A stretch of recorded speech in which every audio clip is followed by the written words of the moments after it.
of African Americans trace their ancestry back to Africa, with a smaller percentage tracing back to Native American and European ancestry.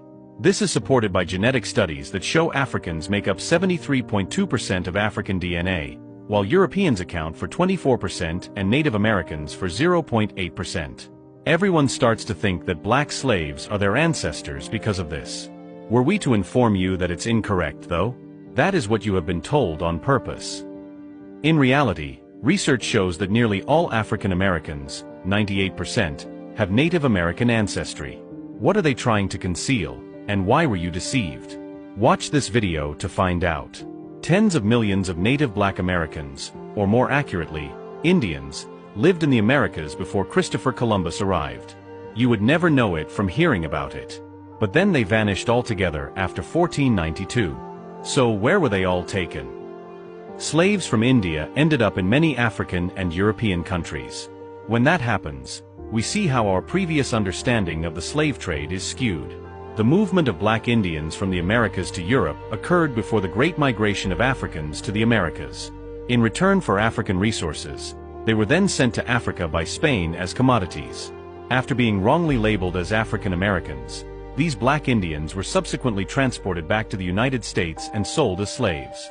Schools frequently omit teaching students about this important period in our nation's history.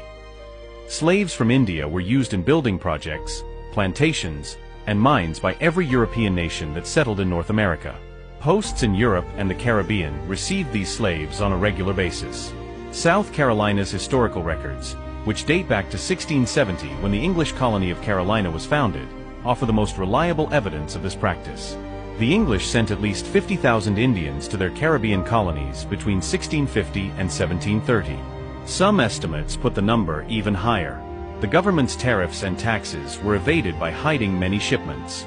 More Indians were sent out than Africans were brought in between 1670 and 1717. More so than natural disasters or conflicts, slavery wiped out entire indigenous communities along the coasts of the South. Indian slaves were enlisted to fight in colonial wars by a statute that was passed in 1704. The economic control tactics of the colonial powers ensnared Indians long before the American Revolution. Many Indian communities were severely impacted by the fur trade, the English plantation system, the Spanish mission system, and the Florida system. The fur trade in the North forced many Indians to leave their homes and migrate south. Slave hunters in Spanish mission communities were armed by plantation owners. The slave trade was exploited by the French, the English, and the Spanish. In exchange for amicable relations, military alliances, and the emancipation of slaves, they reached an agreement. The Chickasaw people of Georgia, for example, were besieged by their enemies when the British established relations with them. As a means of controlling Indian populations and thwarting French attempts to arm them, the Chickasaw tribe engaged in widespread slave raids in the lower Mississippi Valley, selling their captives to the English. The irony is that the English considered this a better way of civilizing the natives than the French missionaries' attempts. Slavery in Indian America began in what was then Spanish New Mexico and continued north to the Great Lakes. The vast majority of this region's indigenous peoples were either slaves or traders in the slave trade, according to historians. One of the main goals of the depopulation strategy that allowed European settlers to settle the land was the institution of slavery. If you enjoy our videos and would like to see more like this one, please consider subscribing to our channel and clicking the like button. We are seeking your support as we strive to establish a robust community. Now, let's move on. In 1636, following the Pequot War, which resulted in the slaughter of 300 Pequots, the remaining Pequots were enslaved and transported to Bermuda. Boston, Salem, Mobile, as well as New Orleans were important ports for slave trade. English, French, and Dutch ships transported Indians to Barbados, Martinique, Guadeloupe, and the Antilles, respectively, from these ports. The Bahamas, also known as breaking grounds, were another destination for Indian slaves en route to Antigua or New York. As far back as history goes, Indians were considered to be low-class slaves. They were able to flee and seek shelter with other Indian communities when they were not transported far from their homelands.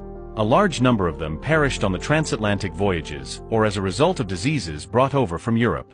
Barbados outlawed indentured servitude to Indians in 1676, stating that the indigenous people had too bloody and dangerous an inclination to remain here. However, How does this establish that the majority of Black Americans trace their ancestry back to native Black Indians? Intermarriage between Native American women and imported Africans began in the late 1700s, when the African slave trade began to supplant the Indian slave trade. As a result, Native American ancestry became less apparent in the children of mixed-race parents. These individuals were classified as colored people through bureaucratic changes in public records, as part of the colonial project's effort to erase Indian presence. It was common practice to change people's race from Indian to colored on public documents in states like Virginia, even though they were originally recorded as such.